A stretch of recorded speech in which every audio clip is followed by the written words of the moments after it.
is it from us on the BBC News at 6. I will be back with all the very latest at 10. But right now, it is time to join our colleagues for the news where you are. Goodbye. Tonight on Reporting Scotland, we're live from the heart of the Scottish Parliament, 10 years to the day since the independence referendum. The First Minister says he believes Scotland is closer than ever to independence, but opponents say people have moved on from the debate. We'll hear live from John Swinney, as well as two other former political leaders on each side about where they think the question sits now. I fervently wish we'd made more progress, but I remain optimistic. We've got to make sure that people in Scotland can see the worth of that membership of the United Kingdom. And we'll be hearing the reflections of some of the voters who took that historic decision a decade ago. I still think I would vote yes. Every other country has had its chance. Scotland should get its chance as well. No, it was the right decision. Yeah. Well, you take it now in Dundee. If people come to vote again now, Dundee win the vote. Yes, win. And in the day's other news, more tourists, money for the country. Yeah. I remember the last time, and it was just the buzz about the city. with the Commonwealth Games coming back to Glasgow, what do people in the city want to see from the event? And coming up in the sport, it's a big night in the Champions League as Celtic begin their campaign at home to Slovan Bratislava. I'm Graham Stewart in the Reporting Scotland studio. And I'm Laura Miller, live from Holyrood for this special edition of the programme.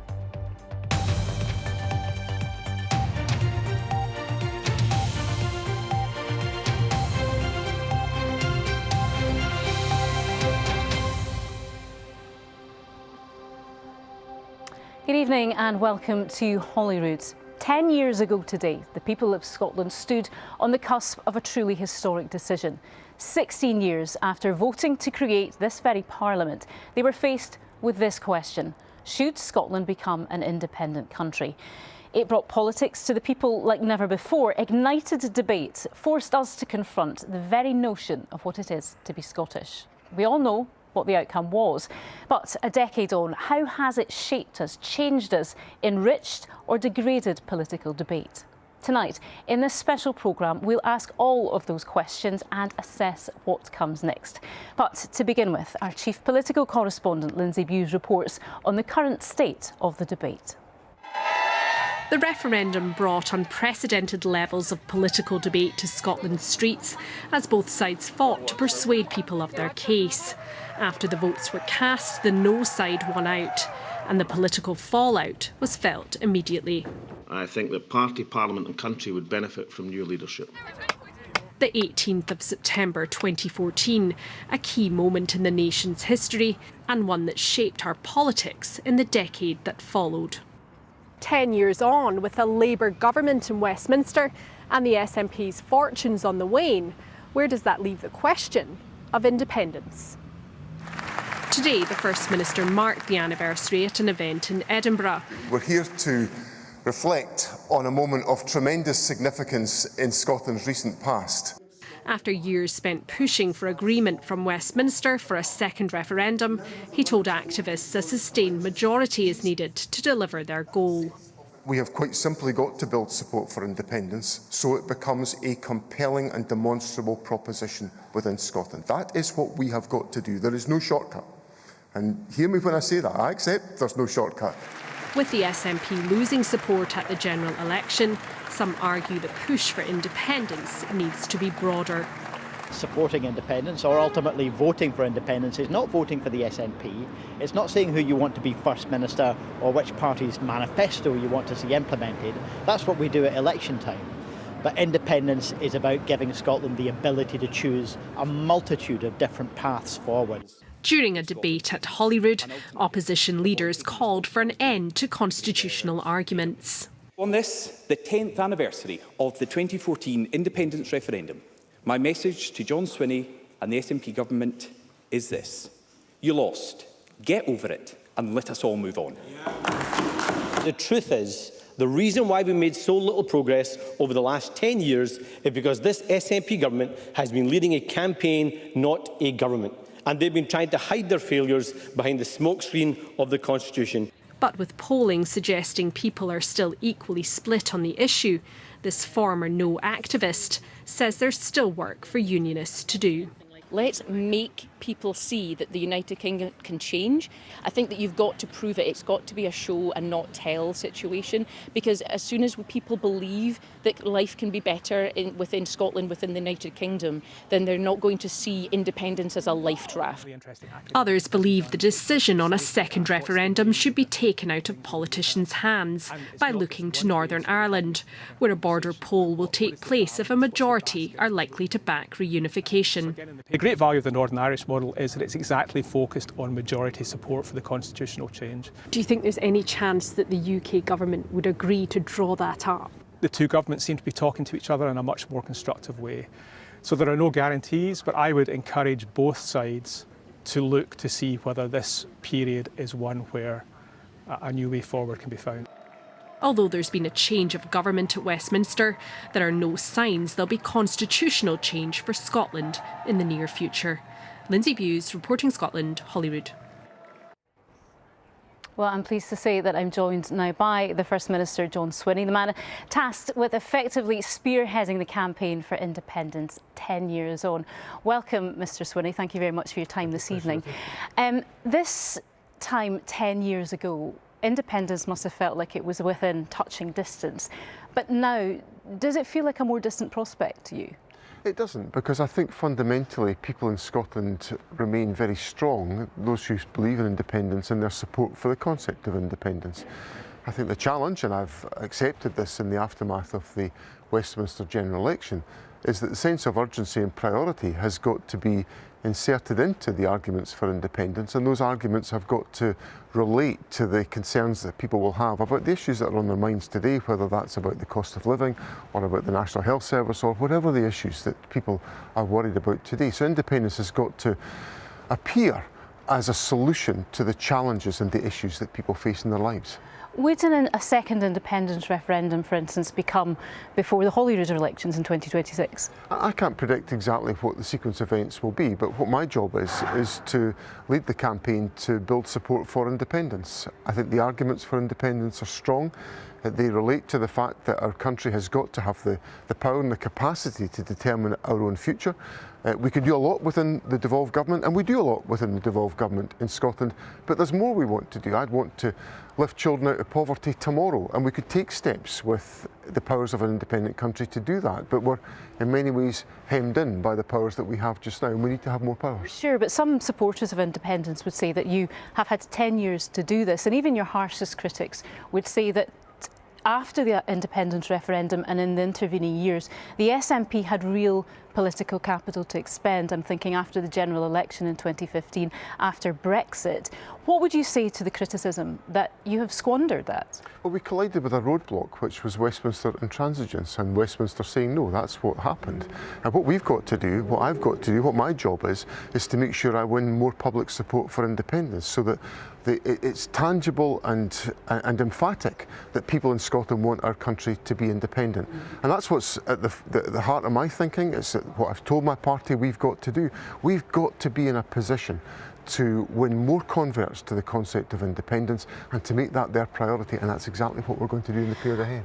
But isn't it the case that you talked about the recent general election, that the polls suggest that the support for independence has been pretty constant since 2014, yet support for your party is dipping, not least in that result in the general election. So isn't it the case that people are seeing your record in government and not liking what they're seeing? I think what the issue that motivated the Westminster election outcome was fundamentally people wanted to get rid of a discredited Conservative government.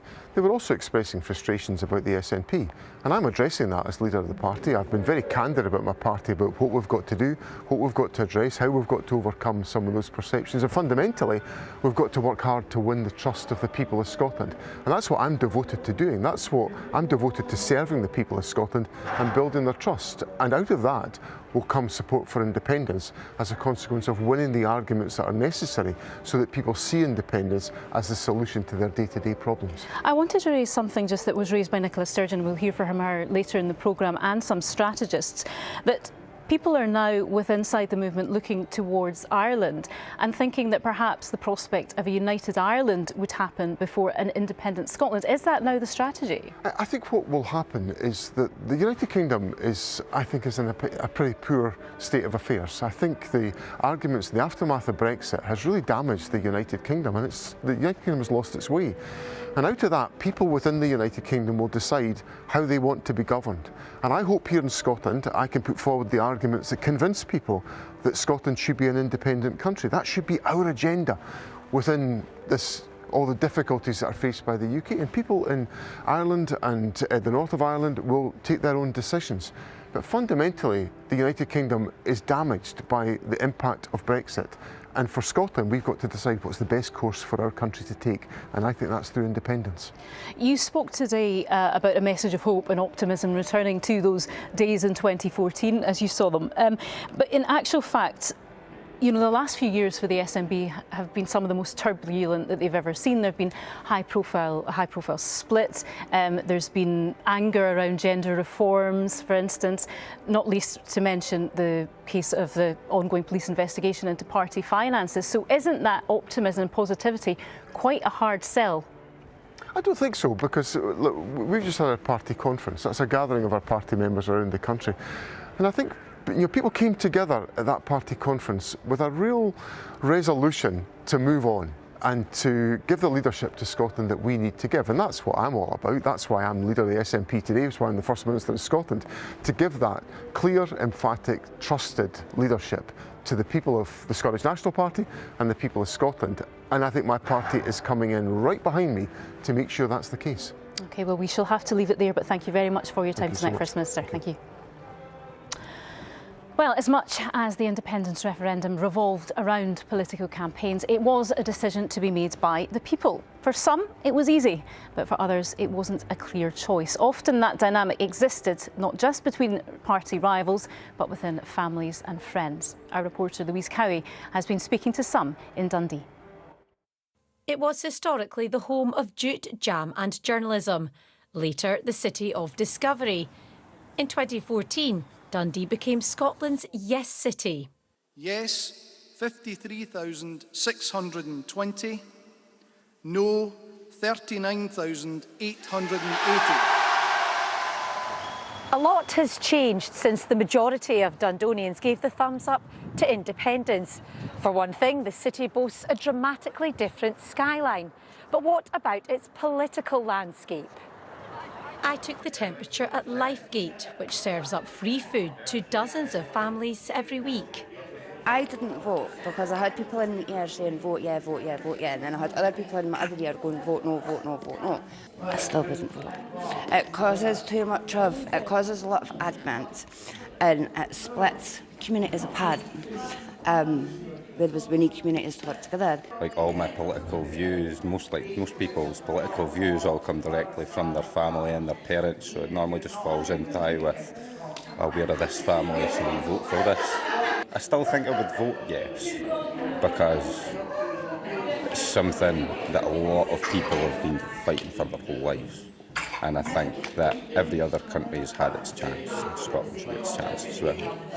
A few miles away, and dominoes are on the cards at the Boomerang Community Centre. Like the Pieces, the players are still very much divided over independence. No, it was the right decision. Yeah.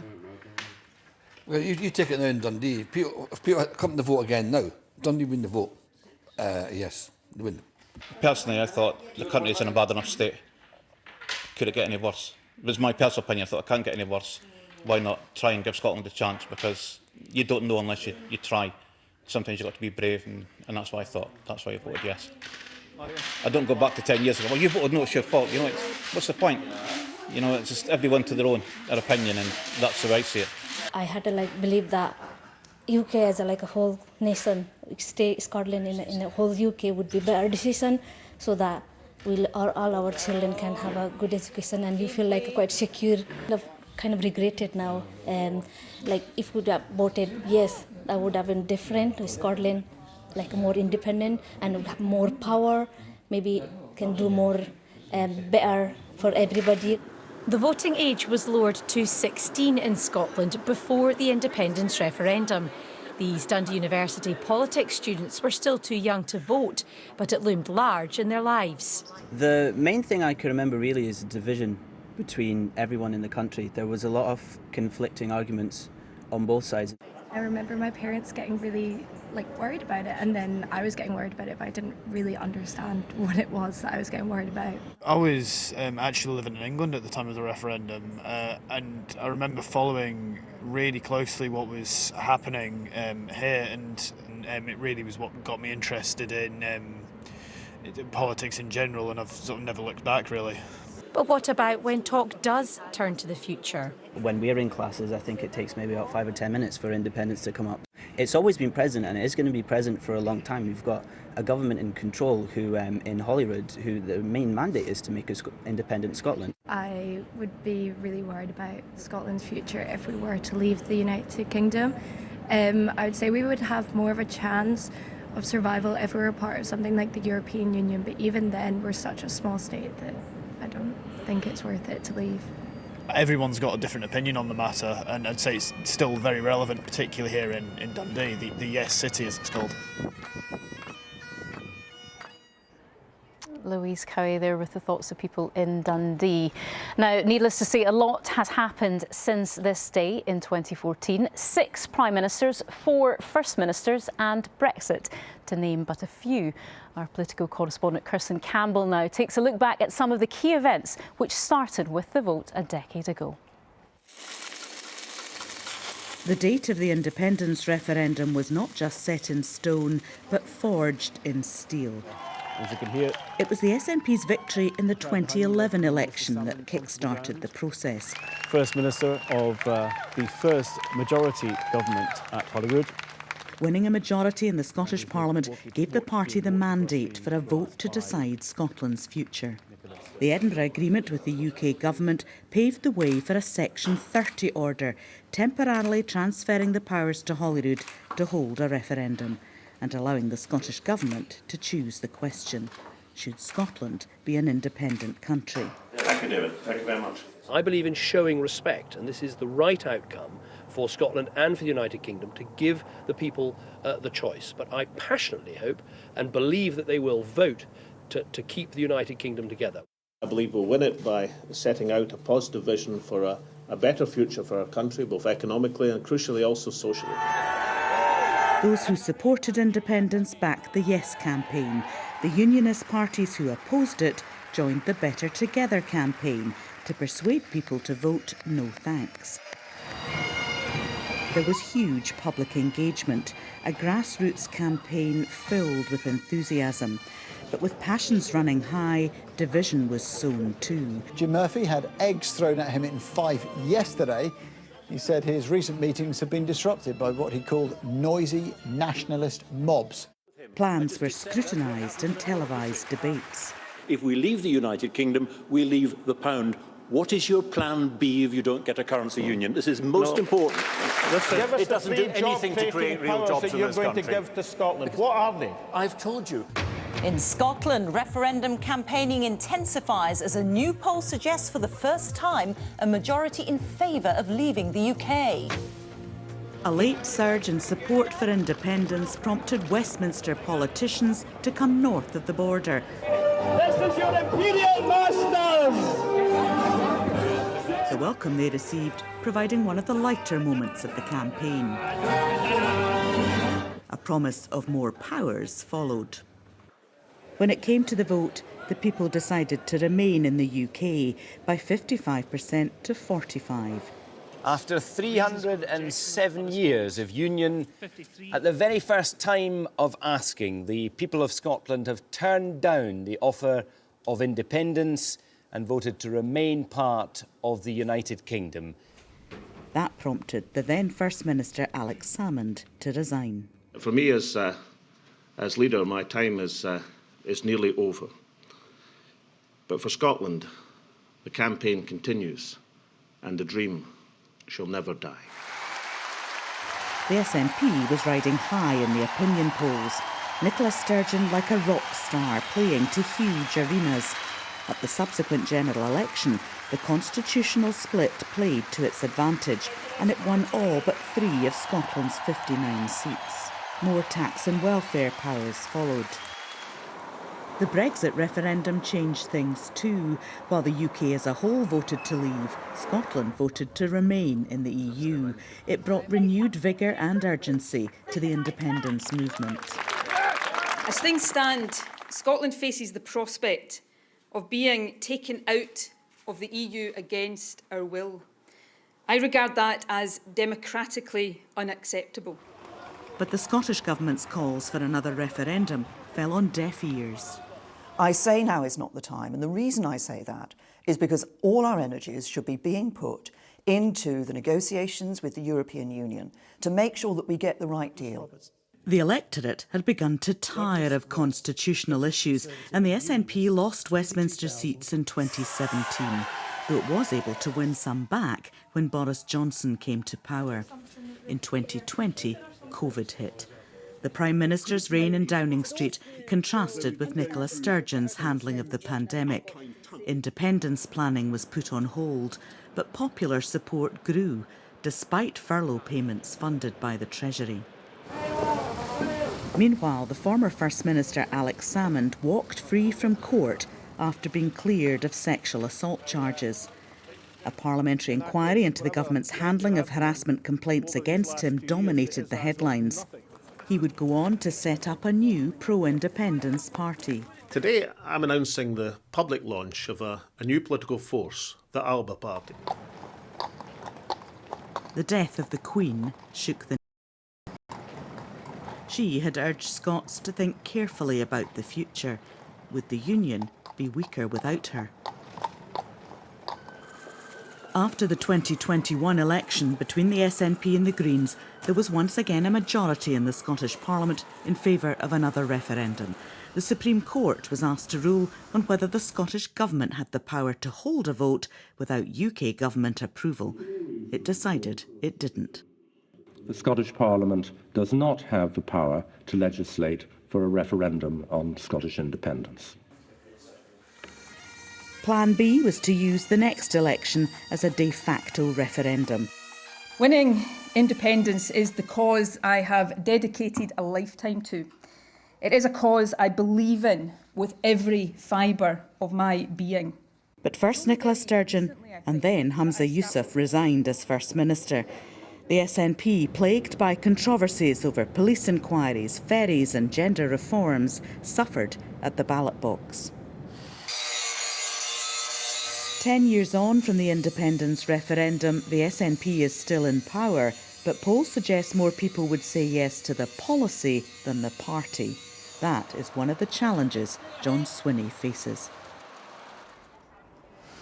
Kirsten Campbell with a trip down memory lane there. Well, that is all from us here in Holyrood just now. We'll be back later in the programme with interviews with some of the key players in the referendum, Nicola Sturgeon and Ruth Davidson. But for now, it's over to Graham Stewart in the Reporting Scotland studio. Graham. Well, Laura, one big event which preceded the independence referendum 10 years ago was the Glasgow Commonwealth Games. And it was announced yesterday that the Games are returning to Glasgow in 2026 in a new scaled-back version. But what do those who live in the city want to see this time round? Well, our sports news correspondent Chris McLaughlin has been finding out. The physical reminders of what happened in 2014 are all across Glasgow. Here in the east end of the city, there was a huge regeneration project, including the building of the Athletes' Village, which of course is now housing. So with Glasgow 2026 looming, what can the legacy there be? There will be no huge grand building projects, but if this is to be Glasgow's Games, what do the people of Glasgow want to see? More tourists, money for the country, yeah. I remember the last time and it was just the buzz about the city. It was great. Everybody was just like all came together. So it'll be nice to have that kind of atmosphere again. What would you like to see the city get from hosting again? Just the tourism, and obviously it's just good for Glasgow, for the people and the community, the spirit and things like that. It's really good for when things come to Glasgow. I guess as a father, what I'd love to get out of it is renewed engagement and enthusiasm in sport and a healthy, active lifestyle. I work for the NHS. It would be amazing to see some of the challenges that we see in the NHS being addressed. So maybe a public health legacy? Yeah, indeed. Perfectly put. Yeah, that's exactly it. Build that bucket up to the top. So as the work starts, so too the questions about legacy for the next generation. A sporting event, yes, but Glasgow expects more. Chris McLaughlin, reporting Scotland. Now, some of the day's other stories. A pedestrian who died after a collision on the M6 near Carlisle has been named by police as 22-year-old John Burns from Glasgow. It's understood that the Celtic fan had boarded the wrong bus following the game with Hearts in Glasgow on Saturday. Celtic fan pages have called on supporters to hold a minute's applause during their game against Slovan Bratislava in the Champions League tonight, as he was due to turn 23. The First Minister has warned that the early release of prisoners has not solved the problem of overcrowding in prisons.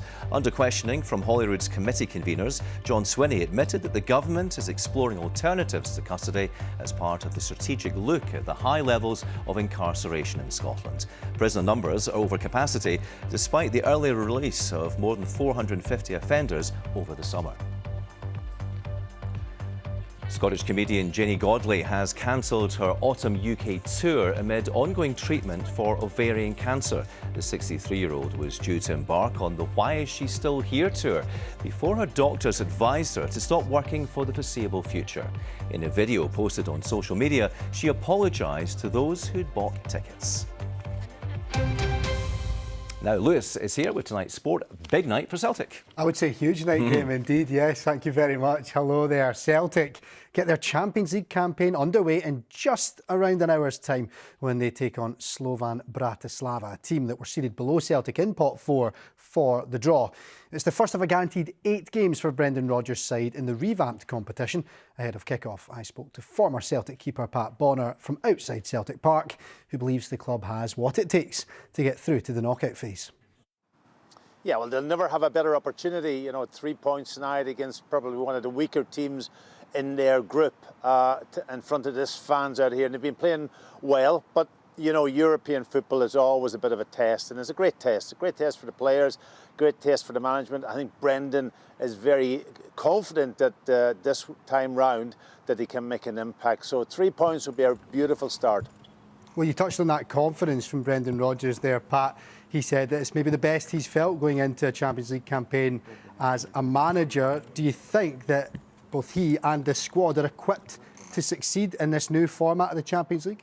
Yeah, I think they are. I think they've got enough firepower, especially against this team. Maybe there'll be bigger tests coming along, but against this team, they've got enough firepower to control probably the game and they will play their normal game. But in Europe, I've always said it for many, many years, even when I played, it's what you do in a defensive manner is really crucial. And I know this team will be set up a bit like their international team, very good defensive, and they will hit Celtic on the counter-attack. And that's where Celtic will have to be strong. They'll have to defend well behind the ball. They call it rest defence in Europe. And if they do that properly, the rest of it will take care of itself. I expect them, and I hope with the home games that they have and the group that they're in, that they will be in that top, whether it's, I'm not sure about the top 8, but certainly in the top 24, and they will continue in the tournament, even in the playoffs. And let's take a look at how Brendan Rodgers has set his side up for tonight. No changes from their 2-0 win over Hearts at the weekend. Record signing Arnie Engels keeps his place in the midfield ahead of that defence that hasn't conceded a single goal in the league yet.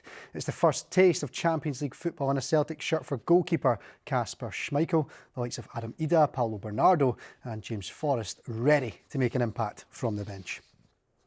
And now Andy Murray has been putting in plenty of hours on the golf course since retiring, very jealous, from tennis after the Olympics. And today he stepped it up a notch, taking part in the Pro-Am with fellow Scot Robert McIntyre ahead of the PGA Championship at Wentworth. Our reporter Brian McLaughlin was watching on. First up, make some noise for Andy Murray! Back on grass, but it's a golf course rather than a tennis court for Sir Andy Murray as he tees off in the Pro-Am day at the PGA Championship at Wentworth. And he says although the nerves were a bit different, they were certainly there on the first tee. Yeah, I was pretty nervous. I mean, I couldn't really feel my arms and legs. I didn't really hit many balls on the range beforehand, so I was feeling it, but it got better. Murray has set himself a target of becoming a scratch handicapper in the next couple of years, and he's already a member of Dunblane. How often then can we expect to see him back in Scotland? But yeah, there's obviously so many amazing courses up in Scotland that, I look forward to getting to play on some of them. Playing alongside Murray were cricketer Jimmy Anderson, Strictly star Anton de Beek and Scotland's #1 Bob McIntyre, who was glowing in his praise of Murray's swing. He was good. I mean, I know he's been practising a lot. Got a mutual friend that kind of keeps me up to date of what was going on there in the lead up to this. But I thought his game was good, and I enjoyed it. For Sir Andy Murray, the golf this week anyway is over, but for the pros, the real business gets underway tomorrow morning when the flagship event on the European Tour gets underway, the PGA Championship. Brian McLaughlin for Reporting Scotland at Wentworth. Boxing now, and Josh Taylor says he still has ambitions to become a two-time world champion as he enters what he called the final chapter of his career. Taylor, who was back at his old school in East Lothian to chat to pupils about his career, is coming off back-to-back defeats to Teofimo Lopez and Jack Catterall, but he insists he still has big fights to come. There's a lot of talent that have moved up from lightweight that are making the division exciting again. So yeah, be in the mix with these guys as well and become a world champion again. You know, and if that happens, happy days. You know, I've become a two-time world champion, and then I can retire a happy man. You know, I can retire a happy man now, but I've still got a lot of ambition and I've still got a lot of drive left in the sport to achieve more. So yeah, big night. That's the sport, Graham. Great, thank you, Lewis. Now, we will return to Laura at Holyrood in just a moment. But first, the other big news story of the day, which has been the gorgeous weather forecast. Glorious day of, felt like summer actually today, didn't it? Lots of sunshine, light winds, warm as well. Thank you very much indeed, Graham. Very good evening to you. Yes, we've had a pretty decent day of weather across many parts of the country today, haven't we? At 19 degrees here in Orkney, but some parts of the Highlands into the mid-20s, 25 degrees for Kinlochew and Aviemore, all thanks to high pressure which is situated overhead and sticking with us for the next couple of days. However, its shape starting to change, so perhaps not quite as much sunshine and warmth tomorrow. But before we get there, let's talk about this evening. Lots of evening sunshine around. It's still dry. There'll be clear skies overnight. Bit of mist and fog forming and some low cloud around some eastern coasts. Temperatures in towns and cities 6 to 9 Celsius. In the countryside, a touch cooler. So first thing tomorrow, and like this morning, there will be some mist and fog patches around. Those should lift. The cloud and low cloud towards the east coast burning back to the coast, but then lingering in a few spots through the day. Same too, bit of low cloud drifting in towards Lewis and Harris and at times across Orkney and Shetland. But elsewhere, it's a dry, sunny and in places warm day. In the west, 20 to 22 Celsius, the odd spot reaching 23. In the east, a bit of a breeze off the North Sea, so cooler here, certainly where any of that cloud holds towards the coast. The northwest coast, the Hebrides and the Northern Isles, pretty decent sunny afternoon for you, perhaps not quite the warmth that we had today. Tomorrow evening, some evening sunshine, then once again that cloud drifting its way westwards inland, coming right through the central belt, and again some low cloud in towards the North Minch there. And that means on Friday an east-west split, so in the east that cloud holding on, quite stubborn at times, overcast Edinburgh, Dundee, Aberdeen. In the west, that's where the best of the sunshine will be, but you can see some of that cloud will push through the central belt and in places it will hold on. Looking ahead towards this weekend, high pressure departs, low pressure tries to arrive, doesn't quite make it. That means we're in between two systems. So it's not too bad this weekend. There'll be some cloud building and temperatures by Sunday back down to the seasonal average for the time of year. That's the forecast for now. Thank you, Chris. Yes, welcome back to Holyrood, where it is a beautiful day, but chilly in the shade though.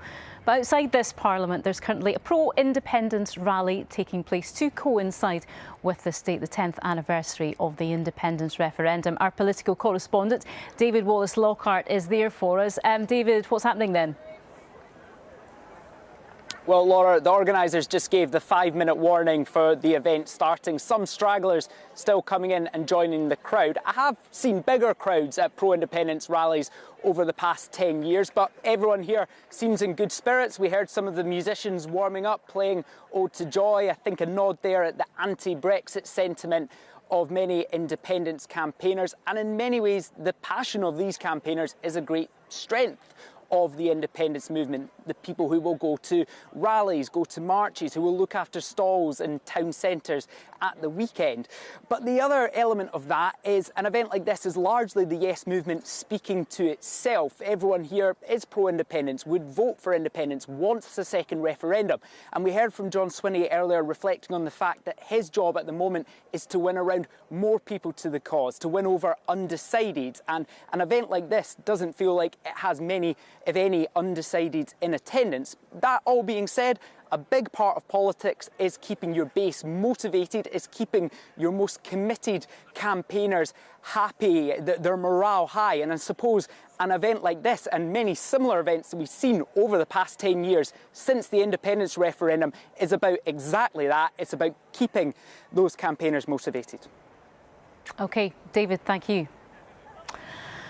Well, if a week is a long time in politics, a decade is an eternity. Much has changed in the intervening years since the independence referendum, not least the personnel at the top of public life. But at the time, there were key figures upon whose words momentum shifted.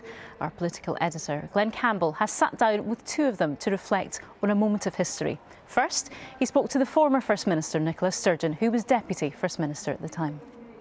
It really was a special time in Scotland. I mean, of course, there are moments that I look back on and think if only, we'd done certain things differently, then it might not have made the definitive difference, but who knows, it might have made a bit of a difference. I think there were moments in the campaign, for example, the Westminster United Front against a currency union, for example, or, the disaster of the first televised leaders debate when, because these things didn't lead to a hemorrhaging of yes support, I think we comforted ourselves that they hadn't done us any real harm. Looking back, I think these were moments that probably slowed down what was quite a steady shift of opinion from soft no, undecided voters to the yes side.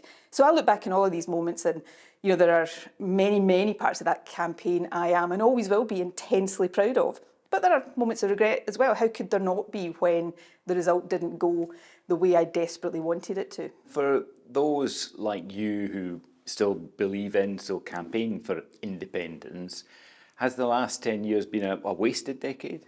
I fervently wish we'd made more progress, but I remain optimistic and as certain as it's possible to be about anything in life, and you can never be absolutely certain about anything, that Scotland will become an independent country.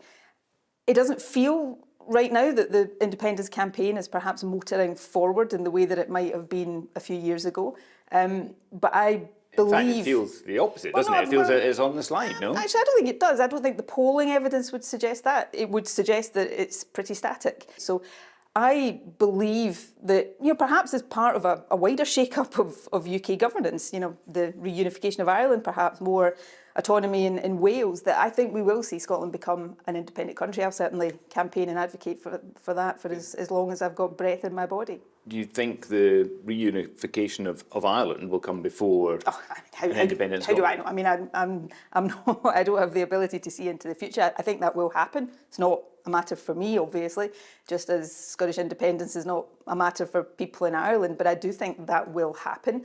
And I think we will see over the next number of years, I'm not going to sit here and put a figure on that, what I would describe as a very healthy realignment of how the nations of the British Isles are governed and cooperate together. Did you squander your opportunity as party leader and First Minister to bring this about? I reflect a lot on my time as First Minister and SNP leader, as you would expect me to. I didn't get everything right, far from it.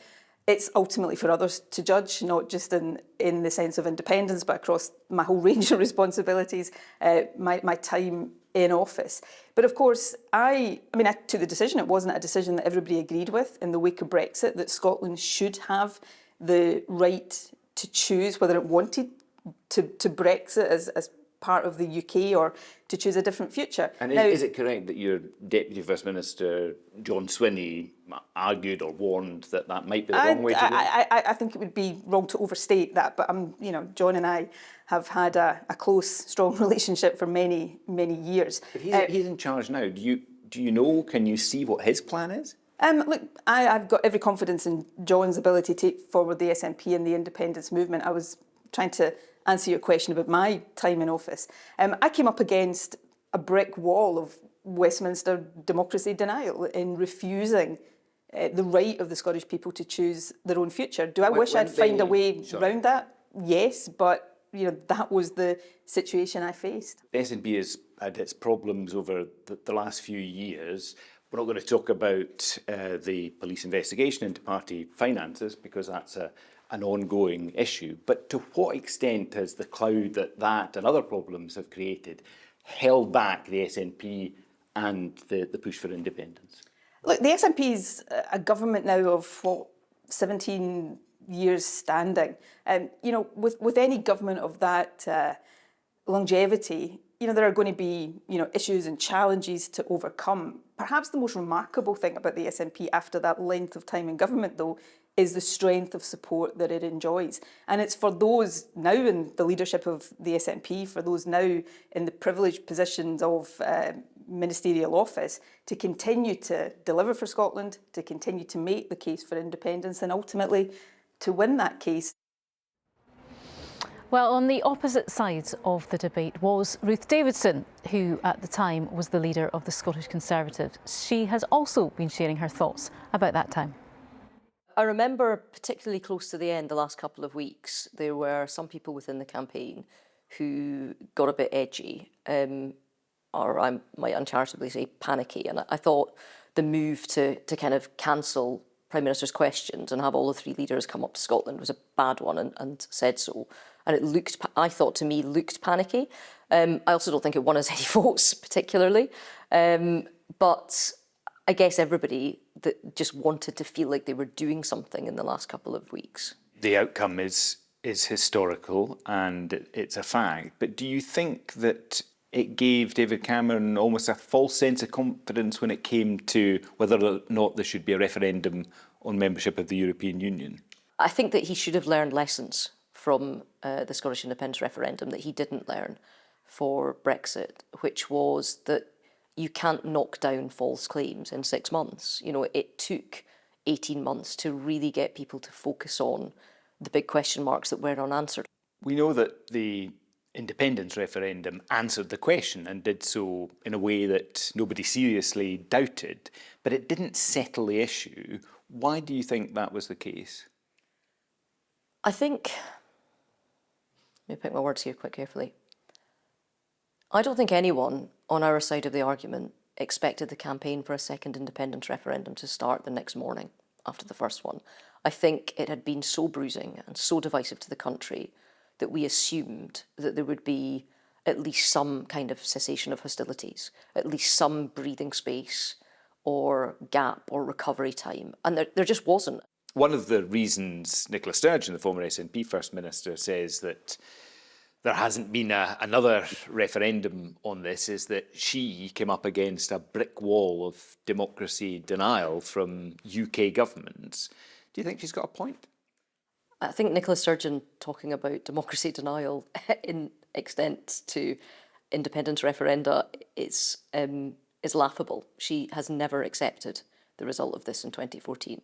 She has never publicly spoken or reached out to the no side, and there were people there that were, there were soft no's, they could have been converted. And I think the thing that really sticks out for me in the last 10 years was, I think she had a moment where, this could really have gone very differently, and that was in the immediate aftermath of the Brexit referendum, which Scotland hadn't voted for. And I remember her coming out on the morning after the Brexit vote, and actually they hadn't even stopped counting votes in some places, they were still going, saying, this is a material change in circumstances, Scotland now must have another independence referendum. And it allowed people like me who were staunch Remainers to say, look, don't say that my Remain vote was a vote for independence, because it wasn't. And I think that If she'd played a slightly longer game, and if she'd said, Brexit is so big and it's such a big challenge that I'm going to put party politics to one side for a moment, I'm going to try and work with the UK government, we need to salvage what we can from this. And then maybe 6 months down the line said, you know what, I can't work with these people. Scotland has another opportunity, it has a different choice. I think things could have been materially different. I think it would have been incredibly hard for people like me to kind of hold the line on that. And I think that she probably did have an opportunity. And her appetite to go so fast and so hard and so early took that opportunity away from her. You might have accepted another independence referendum in those circumstances if she'd managed to break it. I think I would have argued against it. I'm not sure whether I would have been able to take enough of the country with me for that. I mean, I think she would have had an awful lot of people that would have gone with her who, frankly, were turned off by the idea that she wanted to use Brexit to immediately jump to this other thing rather than let anything settle or to try and work or, you know, or try and show a level of statesmanship beyond her own partisan interest and the interest that is her guiding light in politics. Do you think that Scotland's place in the UK is now secure? I think that people that want Scotland to remain part of the United Kingdom, myself included, need to make and remake that argument. And we need to make and remake it over and over again for every new generation of voters. But it's a choice, and it's a choice for people in Scotland. And, you know, we've got to make sure that people in Scotland can see the worth of that membership of the United Kingdom. And we can never take that for granted. Ruth Davidson talking to Glenn Campbell there. Well, the referendum was about much more than the inner workings of this place. It brought a level of political engagement many had never seen before, with record turnout levels. At the forefront of this were young voters. It was the first time 16-year-olds had been enfranchised to vote. Our colleagues at BBC Scotland's The Social have been speaking to some of those who first had the opportunity to vote in 2014.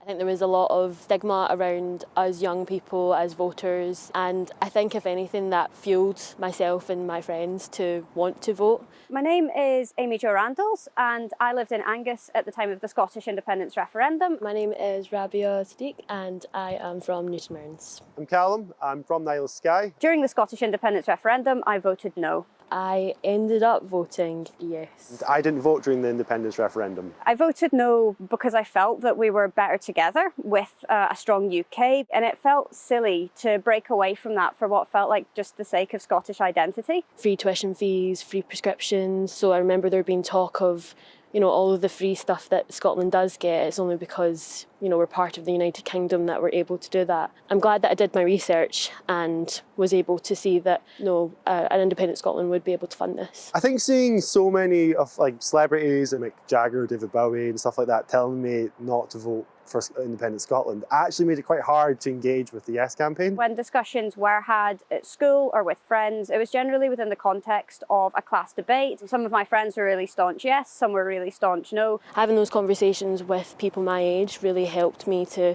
actually make an informed decision, because we were all challenging each other and having debates in school, and it got everyone talking, and that's the way to make a decision essentially. We didn't really discuss politics. I remember the odd teacher kind of maybe mocking the sort of Scottish Parliament and maybe mocking the sort of Yes campaign, but that's probably where my sort of apathy, you know, derived from. The key issues that influenced my vote were mainly the concern of how uncertain the future might look. Currency with markets, with borders, and those were questions that felt pretty unanswered at the time. There was a lot of sort of fear-mongering. You know, we wouldn't be able to afford this. Scotland relies on England for X, Y, Z. A lot of people then who probably are all Yes voters now were just either, again, like me, apathetic, or were probably a bit like, no thanks, and that was the thing that people put on their Facebook profile photos, and I remember seeing that, and I think, look back now and I think it's a little bit cringe. Since Brexit and since the pandemic, seeing how the British government handled those two different events and seeing how the overall attitude of people around the UK have changed, I'd definitely say I'd be a yes voter today for independence. Back in 2014 that, you know, an independent Scotland would be kicked out of the EU, and now 10 years later, what's happened? Today I am a yes voter, although I do concede that I would only vote yes if the right conditions were in front of me.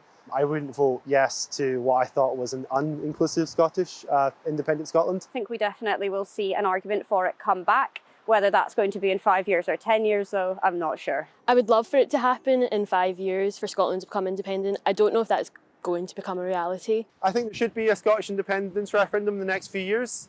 I'm not super optimistic that there will be, but let's say in the next 5 years. Some of the reflections of some young voters at the time, and that report was from the team at BBC Scotland's The Social, at BBC Scotland's The Social, which is at social media at bbc.co.uk/The Social. Well, for many journalists, the referendum was one of the biggest stories they'd ever covered, all of them with a ringside seat on history. And our political editor, Glenn Campbell, was at the heart of it all, and I'm very pleased to say that he is with me tonight. Glenn, in many ways, feels like a lifetime ago, but what are your reflections of that time? Well, I think the thing I remember most is the energy in our politics at that time. Perhaps most obviously from the Yes side, because they were campaigning for this big change, but certainly more quietly and determinedly on the side of those who wanted to keep Scotland as part of the UK. And it wasn't really what was being said in Parliament or even by politicians that mattered. It was the conversations round dinner tables, on street corners, in the pubs where people were debating the future of Scotland, and that sense that this was a really big decision that really mattered. And of course the referendum itself realigned our politics and defined our politics for much of the decade that's come since then. And just one other sort of personal memory, 10 years ago today was the day I bought this tie. You've been admiring it. I bought it on the way to cover the results, and whilst that's a far less consequential decision than the one we were reporting on, happily the colours here matched the colours that the BBC chose for the yes and no sides. I'm glad to see you've still got it, Glenn. But we know that the polls suggest that support for independence is still as it was there or thereabouts 10 years ago. How do parties move forward from that? How does that circle get squared? It doesn't feel right now that there is much momentum in the campaign for another independence referendum, partly because of the divisions within the Yes movement. You had that big split between Nicola Sturgeon and Alex Salmond, who now leads a party of his own. You also had that rift between First Minister Hamza Yousaf and the Greens, and I think they feel pretty sore after being thrown out of the Scottish Government. And there are plenty of divisions within the SNP itself, which is the party of government here at Holyrood, has a lot of domestic problems in the delivery of public services to focus on as well. So it doesn't feel like in the next couple of years before the next Holyrood election this is going to rise to the top of the political agenda in that time. But as you say, there is still high levels of support for independence, and those who want Scotland to remain in the UK need to, as Ruth Davidson suggested, keep making the case for that, and to give people in Scotland a sense that it is worthwhile this nation remaining part of that union. And that might be quite hard for the Labour Party, having just taken over government across the UK, to demonstrate at a time when the finances are so stretched and they're going to have to make some pretty tough decisions. Their focus, therefore, is more on talking up the possibility of greater cooperation between the governments of the UK. Well, Glenn, it's been a bit of a canter through the last 10 years, but I'm very glad you've joined me here for it. Thank you. Nice to be here.